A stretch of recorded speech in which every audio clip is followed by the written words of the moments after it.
नमस्कार, India TV में आप सभी का स्वागत है। मैं साध्वी देवात्मजा आज पतंजलि योगपीठ से आपके सामने उपस्थित हुई हूँ एक नए विषय को लेकर। वो नया विषय है जो आजकल की युवा पीढ़ी के लिए, आजकल की वृद्ध पीढ़ी के लिए अत्यंत शोचनीय स्थिति है। आज 100 में से लगभग 95 लोग इस समस्या से पीड़ित हैं। वह समस्या है अनिद्रा।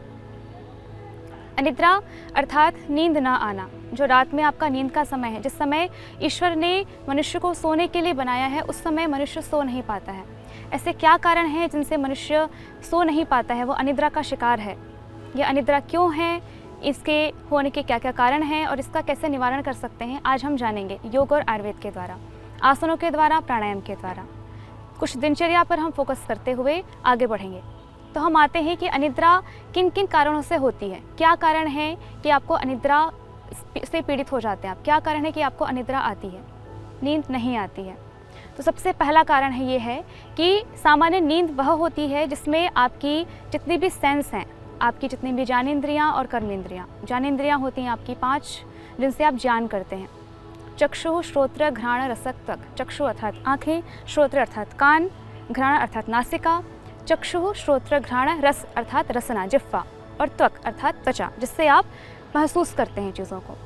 ये हो गई आपकी 5 ज्ञानेंद्रियाँ। इसी प्रकार से 5 कर्मेंद्रियाँ होती हैं, वाक, पाणी, पाद, पायु, उपस्थ। इस प्रकार से 5 कर्मेंद्रियाँ जिनसे आप कर्म करते हैं। वाक अर्थात वाणी, पाद अर्थात पैर, पाणी अर्थात हाथ, पायु और उपस्थ आपके रिप्रोडक्टिव ऑर्गन्स। इस प्रकार से जो हमारे 5 ज्ञानेंद्रिय और 5 कर्मेंद्रियाँ हैं, इनके द्वारा हम कार्य करते हैं दिन भर। जब इनका संबंध, इनका अटैचमेंट जब हमारे मन से हट जाता है, इनका डिटैचमेंट हो जाता है हमारे मन से, हमारी बुद्धि से, हमारे मस्तिष्क से, तब हम निद्रा की स्थिति में जाते हैं। तो निद्रा जब हमें नहीं आती है, जब हम अनिद्रा के शिकार हो जाते हैं, तो आपके जो मन है ये सभी काम कर रहे होते हैं। तो ऐसा क्या करें जिससे आपका जो मन है वो शांत हो, इस चीज़ पे हम थोड़ा ध्यान देंगे। तो पहले हम थोड़ा देखते हैं कि निद्रा हमें नहीं आती, हम अनिद्रा के शिकार क्यों होते हैं। ऐसा क्या कारण है जिससे व्यक्ति रात में समय पे सो नहीं पाता है, या सोया हुआ है बेड पे, आपका पूरी 2, 3, 4 घंटे चले जाते हैं पर आपको नींद नहीं आती है। तो मेन कारण ये है कि आज का जो मनुष्य है वो इतना ज़्यादा बाह्यमुखी हो गया है, इतना ज़्यादा कार्यों में संलग्न हो गया है कि वो अपने मन के लिए, स्वयं के लिए समय नहीं दे पा रहा है। रात में सोने के लिए आपका मन शांत होना अत्यंत आवश्यक होता है। मन शांत तब होगा जब आप पहली बात तो बहुत ज़्यादा मेहनत करेंगे। अत्यंत मेहनत के द्वारा जब आपका मन स्वयं अपने आप थक जाता है तो आप थक जाते हैं, इसलिए आपको नींद आ जाती है। पर मनुष्य आजकल इतना कर्म नहीं कर पा रहा है, ना ही उसका व्यायाम अच्छे से हो पा रहा है। आपके अधिक व्यायाम न करने की वजह से, अधिक कार्य न करने की वजह से, दिन में अधिक सो जाने की वजह से, क्योंकि भगवान ने रात बनाई है सोने के लिए, दिन बनाया है कार्य करने के लिए। 24 घंटे को डिवाइड किया है दिन और रात में। दिन में हम रजस प्रधान, सत्व प्रधान होते हैं, उसमें भी विशेष हम रजस प्रधान होते हैं। जब हम रजस प्रधान रहते हैं तो हम अलग अलग कार्य कर पाते हैं। आप पढ़ाई करते हैं रजस में रह के, जो 3 तत्व कहे हैं, सत्व, रजस, तमस, उसमें जो रजस है उसके द्वारा हम पढ़ाई कर सकते हैं। बाकी आप ध्यान आदि और उपासना आदि को छोड़ के और रात में सोने और बाकी जो बुरे कर्म हैं उनको छोड़ के जितने भी अच्छे कर्म करते हैं आप वो रजस में रहकर करते हैं। जब हम रात में सोने जाते हैं तो हमारा मन तमस प्रधान होता है।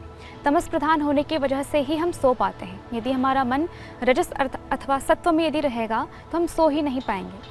तो ईश्वर ने रात बनाई है सोने के लिए, क्योंकि पूरे 24 घंटे को 2 भागों में डिवाइड किया है, 2 भागों में विभाजित किया है कि कुछ 12 घंटे के लिए मनुष्य निरंतर प्रयास करे, निरंतर पुरुषार्थ करे और खूब अच्छे से पुरुषार्थ करता हुआ अपने कर्तव्यों का पालन करे।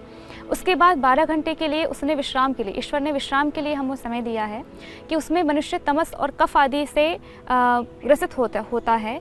उस तमस और कफ में वो प्रतिष्ठित होता हुआ वो सो पाता है।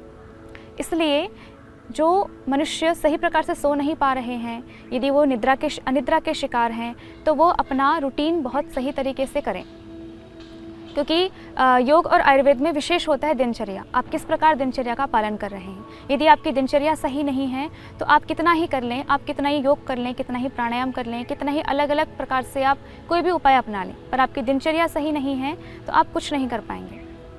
जिस प्रकार से किसी भी विषय के लिए एक आधार होना अत्यंत आवश्यक होता है, उसी प्रकार से अपने स्वास्थ्य को ठीक करने के लिए दिनचर्या अत्यंत महत्वपूर्ण अंग है।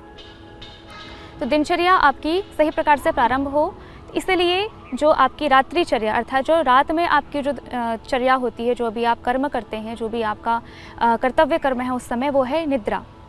इसलिए आज हम इस विषय को लेकर आए हैं कि किस प्रकार मनुष्य रात में सही प्रकार से सो सके, किस प्रकार से वो अपनी निद्रा को पूर्ण कर सके।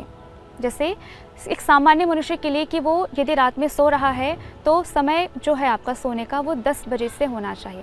10 से 12 की जो नींद होती है वो मनुष्य के लिए अत्यंत आवश्यक होती है कि आपका 1 घंटा 2 घंटे के बराबर होता है। यदि आप 10 से 12 सो रहे हैं 2-3 घंटों के लिए, तो भले ही आप 12 के बाद 3-4 घंटे सो जाएं, पर वो जितना रिलैक्स देगा आपको 10 से 12 के बीच वाला जो समय, वो उतना नहीं दे पाएगा। इसलिए अत्यंत आवश्यक होता है कि आप सही समय पर सो पाएँ।